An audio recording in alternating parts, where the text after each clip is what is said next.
want to thank you for joining us here on Polk Place. I'm Brian Lacey. And a guy I'm going to bring in, Polk County Emergency Management's director, he is Paul Womble. We were joking around. I would put money, he's in the top 5 of popular people within Polk County. How you doing? No, I'm good, Brian. You're not Grady-wise, but you're not that far off. I have no bobblehead. Listen, man, I know people. It only costs us to make one. It only costs about $100. Perfect. Yeah, exactly. We'll have emergency management bobbleheads, you and Billy. The whole team. So how you doing? I'm good. Yeah? Yeah. Hey, listen, want to talk hurricane season prep and everything, but first, congratulations are in order, man. You guys won an award for last few years' efforts.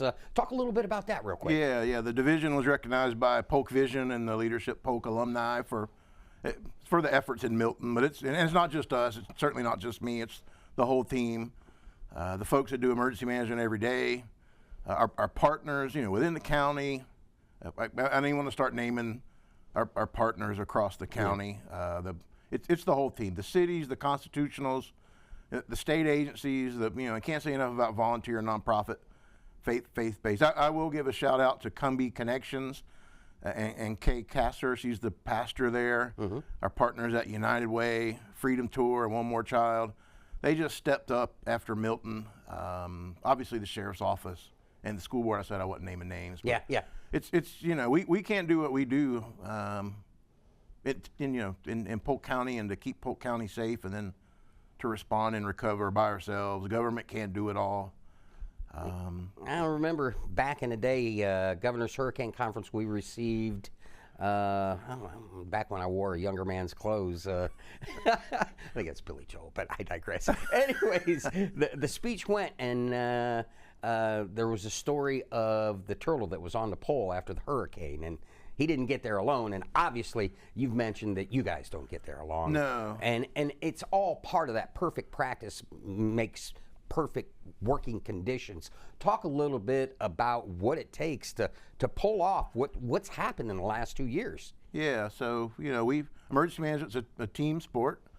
We kind of we help lead, but without support from the others and all the folks within the county work together. Polk County is a special place for many reasons, and every day folks are working together, not just government, private sector and volunteer agencies and public, private companies, right? They're engaged and working together to make Polk County a better place. And so when we have a storm or any kind of emergency, public safety folks, they work together every day. It's happening right now in the streets. But when it's a big deal, then everybody just pulls together. And that makes what we do easier. It's not easy, but it makes it easier. But it's really about our citizens and our businesses. And, we want them to be prepared. Now is the time. Actually, if you're waiting to get ready for hurricane season now, you've got, as of this taping, you only got like 2 days. And you're late. But you should start now. And it's rainy season again. And it's hot, and we had a burn ban earlier this spring because of wildfire. So it's a great place. It's home. Love it here. But there's things that happen that we need to be ready for. One of the things that we've noticed trending within, there were a lot of storms that came through, and we got a lot of damage. But one thing that we noticed on this one and the last few is there's a lot more rain that's coming with this. Why don't you talk a little bit about what the folks should be looking out for in the floodplain, the zones, and flooding just in general? Yeah, so every hurricane is different. Hurricane Irma, the story was wind in 2017. Ian was water, but luckily it was very, very southeast part and the very southern end of the county, right? But Milton changed that about the water. So the story with Milton was water. 18 inches of rain in northwest Polk County. Tremendous amount of rain in a short amount of time across the western third of the county. So drainage systems aren't, they just couldn't handle that. Areas that have never flooded, or I'm not in a flood zone and they flooded. So when it's that amount of water, whether you're a flood zone map, and that's just about insurance, right? It's probabilities. Mm-hmm. It doesn't guarantee that you won't flood. If you're in a, at my house is in an X. It's not in a flood zone. I've got flood insurance just in case. You just never know. So understand the hazard, understand the risks, and flooding, as unfortunately a lot of folks learned the hard way, that if you flood and you don't have flood insurance, homeowners is not going to cover that damage.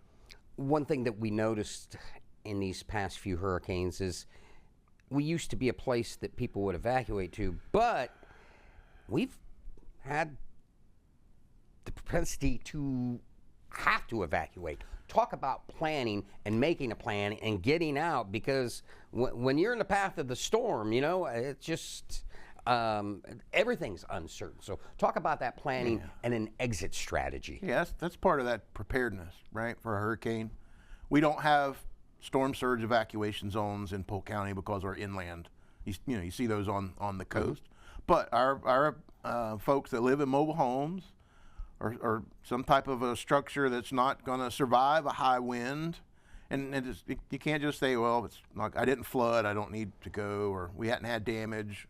We haven't seen a major, a Cat 3, 4, a major hurricane here, and we in a long time, Hurricane Charlie almost over 2 decades ago now, brought strong winds. There's tornadoes. So what do you need to do as a family, or what do you need to do as your business? But in terms of, do I need to go to shelters? If you're in areas that historically flooded, or in mobile homes, RVs, campers, or some type of unsafe structure, if you just don't feel safe, then having a plan to go somewhere else, a neighbor, a friend, somebody from church, a family member that doesn't have to evacuate. Maybe they've got a newer home, built to the current building code. Maybe they've got a beefed up garage door, or they've got shutters for their windows, and they're not in a certainly an area that's going to flood. That's a better place. We make shelters available. Again, partner with the school board for public shelters, the sheriff's office, county division of the Department of Health for our special needs program. So there's safe places to go. Special needs is important. That's primarily for folks that have some type of medical equipment that need to plug in. They need electricity in an emergency. They can register with our office. And those shelters have generators. Not all the hurricane shelters have generators. And another great partner within those special needs shelters is our Citrus Connection. And Tom's going to be in a little bit later, and then we're going to do another show with our shelters. So there's plenty of information out there available for the folks. Paul, we got about a minute left. Talk about the importance, overkill, really, about being prepared, because better to have and not need than need and not have. Yeah. So, you can plan on power outages.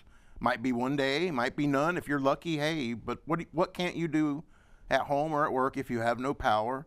We had communications challenges in Milton because of flooding. Actually, flooding in a neighboring county caused infrastructure impacts here that led to cellular failures, data failures, internet failures. So how are you going to communicate if that happens?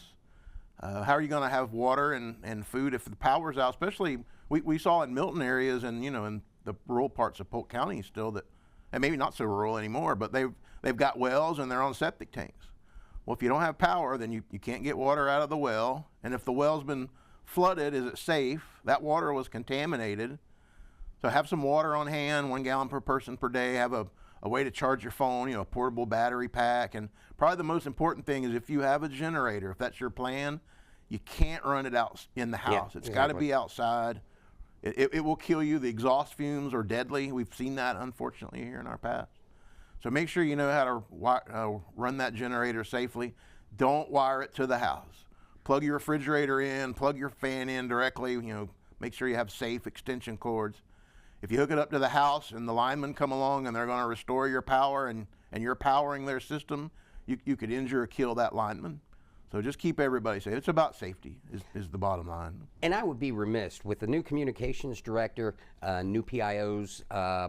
Last year, we were really visible within PGTV and the storm coverage and really the briefings that you have. If folks want to stay tuned as to what's going on, let them know that we are at their fingertips, and we're going to see you a lot. And I hear we've got this Waldo Arias that's speaking to the Spanish community. So yeah. I mean, we've got everything covered. Yeah, it's on the county website is the place to go. We do a 10 a.m. and a 4:30 p.m. briefing. We'll do it on social media live, and then the videos are there. That's probably the last thing to touch on is only act on trustworthy information. Local governments, the National Weather Service, and even your TV meteorologist, your favorite flavor there of TV stations. I got something last night. My mom called. She goes, my aunt in Texas sent her something. Is there going to be a hurricane tomorrow? I was like, no. Where's that coming from? And it was on social media. Yeah. And there's these guys that just don't know. Depend on trusted sources for your information before you act. Believe your eyes. If the newscaster has his coat off and the sleeves are rolled up and the tie is untied, it's about to get dirty. That's right. Well, always good to see you. As I say at this time of the year, hopefully I don't get to see you that much, but in the event we do, always going to give out the good information, right? All right. Thanks, Brian. All right. We'll see you next time. Polk County Emergency Management wants you to be prepared this hurricane season. Potential threats from hurricanes include powerful winds, heavy rainfall, storm surges, coastal and inland flooding. The Atlantic hurricane season runs through November 30th. It is important to create a kit of supplies that you can take with you if you are forced to evacuate. Now, if you need more information on hurricane preparedness, go to www.polk-county.net or give Polk County Emergency Management a call, 863-298-7000. If you enjoyed that episode of Polk Place, I invite you to like, share, and subscribe to the channel, and even check out the next one.